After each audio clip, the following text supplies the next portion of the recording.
And this is part two, my dear friend. So why is it important for us to understand the timelines?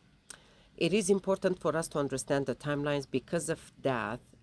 Each timeline has a different ending. Don't be surprised at what I'm saying or what I'm sharing.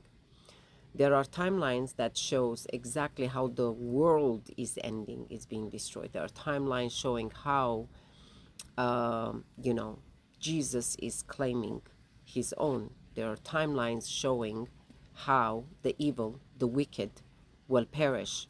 And there are timelines showing how the judgment of the fallen entities are coming and the reward of the righteous.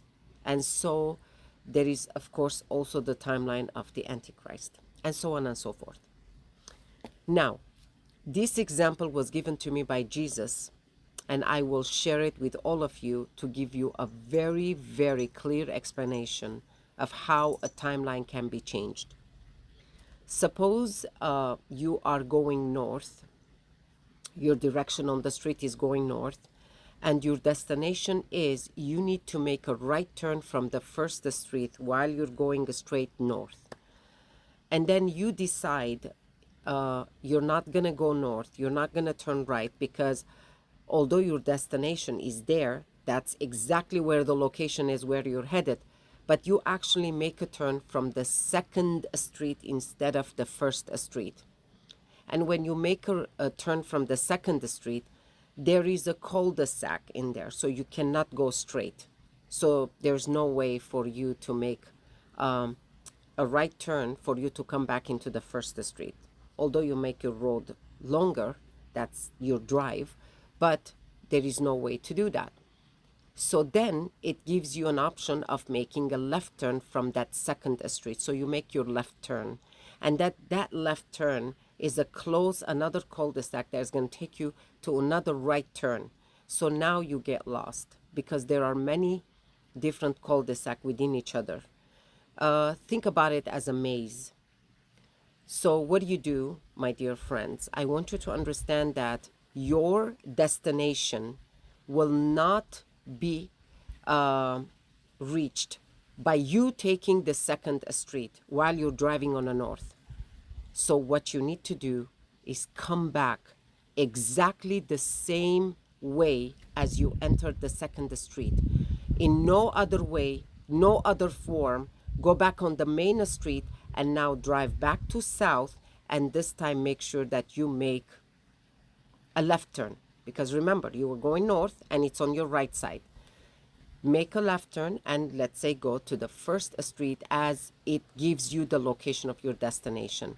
Then you would be able to make to your destination.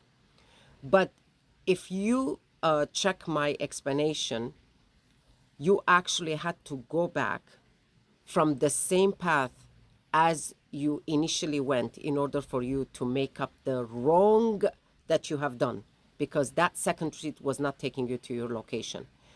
But mind you, my dear friends, this is what Jesus explained to me.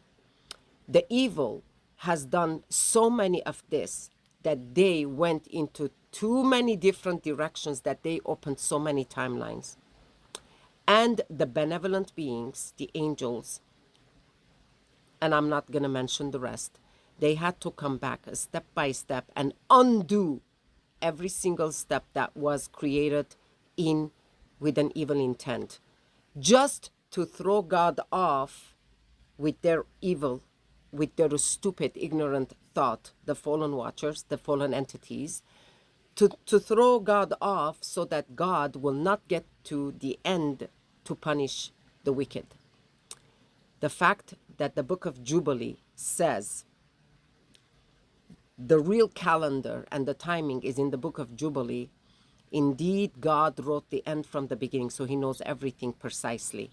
Even if they had opened 100 million timelines in this world, God erased them one by one, and we are going back to the original timeline where the punishment of the wicked is coming.